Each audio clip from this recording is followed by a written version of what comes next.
Dans le processus de modernisation de sa bourse régionale des valeurs mobilières, l'Union économique et monétaire ouest-africaine lance la promotion de modes d'investissement non institutionnels. Avant la fin du premier trimestre 2022, une nouvelle réglementation sur les organismes de placement collectif en valeurs mobilières, les OPCVM, va entrer en vigueur avec pour enjeux principaux l'intermédiation et la capitalisation boursière.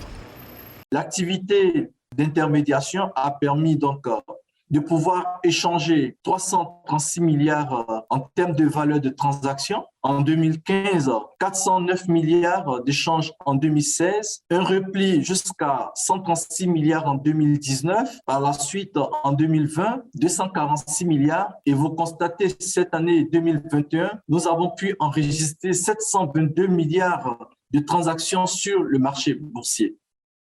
La formalisation des OPCVM répond à un souci de modernisation et de diversification des offres du marché des capitaux en Afrique de l'Ouest. La sous-région compte actuellement 114 OPCVM dont l'encours s'est chiffré à 732 milliards de francs CFA en 2020. Leur principal défi, selon des experts, sera de susciter l'intérêt de nouveaux investisseurs pour ce mode de financement.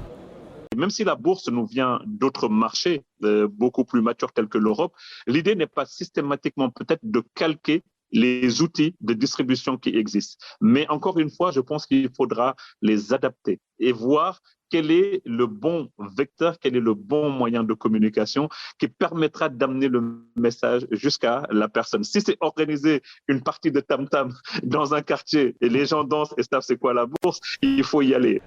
En 2021, l'UEMOA a mis les organismes de placement collectif en valeurs mobilières sous l'encadrement des fonds d'investissement alternatifs. Le nouveau cadre réglementaire vise l'interconnexion entre la bourse régionale des valeurs mobilières de l'UEMOA et les autres places boursières du continent.